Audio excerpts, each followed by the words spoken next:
বিস্তারিত না, এটা আমরা কতক্ষণ আগে, ঘন্টাখানেক আগে না, 12টার দিকে আর কি। এখানে তো গেট লাগানো ছিল, এখানে একটা এক্সট্রা অর্ডারি যে জেনারেল মিটিং ওইটা হওয়ার কথা হচ্ছে 3টার সময়। তো ওইটার যারা এখানে আছেন ওনারা প্রিপারেশন নিচ্ছিলেন, আমাদের ফোর্সও এখানে ছিল যেন এখানে শান্তিপূর্ণভাবে সব কিছু অনুষ্ঠিত হয়। তো এইটার জন্য এটা থাকা অবস্থা হঠাৎ করে 12টার দিকে ওনাদের মধ্যে অনেক ফ্যাকশন থাকতে পারে বা গ্রুপিং থাকতে পারে।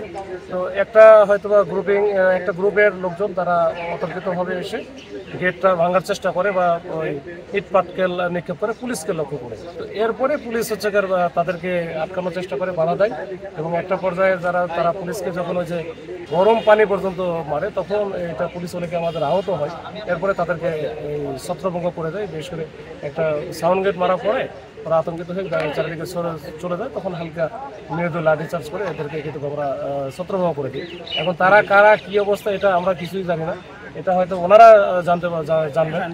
তো এই হচ্ছে বিষয়। এটা এখন পরিস্থিতি স্বাভাবিক, ওনারা চলে গেছে, এখন পরিস্থিতি স্বাভাবিক আছে। 3টার সময় ওনাদের মিটিং শুরু হয়। আমাদের 7-8 জন পাঠানো হয়েছে, ওদের ওই যে গরম পানি পরে একটু ইয়ে হয়ে গেছে, ভালো আকারে ঢিল লাগছে, কিছু ওই যে ওসি সাহেব নিজের ইট লাগছে, এরকম আর কি। ককটেল মারছে নাকি ওরা, এরকম 3টা ককটেল এরকম একটু এরকম আমার জানা নাই। ককটেল মারলে বা ওরকম কিছু হলে তো এটা অংশ বিশেষ বা কিছু না কিছু আমরা পাইতাম, এরকম কিছু আমার মনে হয়। এটা আমার মনে হয় যে সাউন্ড গ্রেনেড যে আমরা মারছি এইটা হয়তো একটা বিষয় হইতে পারে, এটা ওই রকম কিছু আমাদের জানা নেই।